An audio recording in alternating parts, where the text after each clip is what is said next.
દ્વારકાનું નામ સાંભળતા જ મનમાં એક ભવ્ય ગાથા જીવંત થાય છે। એક એવું નગર જે ભગવાને પોતાની હાથે રચ્યું, જ્યાં મહેલોનું ગૌરવ, સુગંધિત ફૂલોની મહેક અને સંતોનું શાંતિમય વાસ એકબીજામાં ઘુલમેળ થઈ એક સપનાનું નગર બનાવ્યું હતું। લગભગ 5000 વર્ષ પહેલાં સમુદ્રના મધ્યમાં એક અદ્ભુત નગર વસેલું હતું।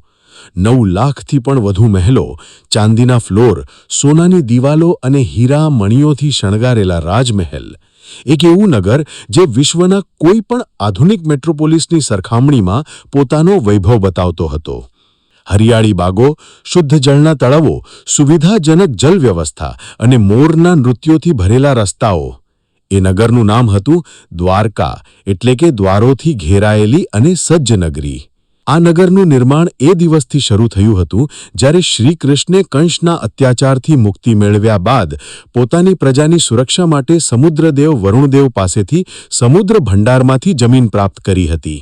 શ્રી કૃષ્ણે ભગવાન વિશ્વકર્માને આ દ્વારકા નગર બનાવવાનું કાર્ય સોંપ્યું અને વિશ્વકર્માએ તેના સૌંદર્યને અનમોલ ગહનતા આપી હતી। પણ જ્યાં નિર્માણનો ગૌરવ હોય છે, ત્યાં અનિવાર્ય રીતે વિનાશની વાર્તા પણ લખાય છે।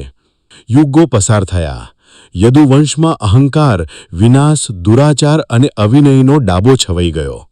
શ્રી કૃષ્ણે ભગવાને નિર્માણ કરેલું આ નગર હવે શ્રાપિત થઈ ગયું હતું, જેથી પૂરી દ્વારકા નગરી વિશાળ સમુદ્રમાં ડૂબી જવાની હતી। એ દિવસ હવે નજીક આવ્યો હતો।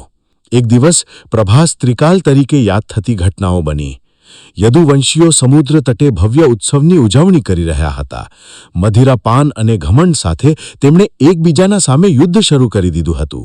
શ્રી કૃષ્ણ જાણતા હતા કે આ વિલયના દરવાજા હવે ખુલશે।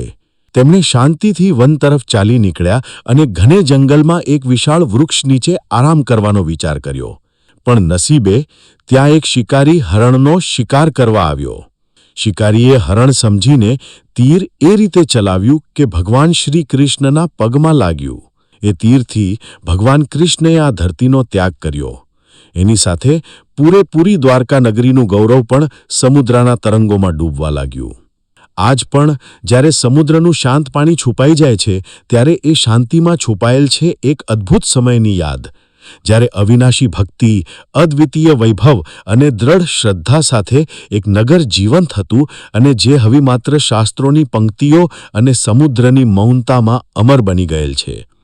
આવા નગરોની કહાણી જ્યાં સમય પણ માનવની કલ્પનાને મૌનતાથી સાંભળે। જો તમને આ વિડીયો ગમ્યો હોય તો વિડીયો લાઇક કરો, શેર કરો અને ચેનલ સબસ્ક્રાઇબ કરવાનું ભૂલતા નહીં।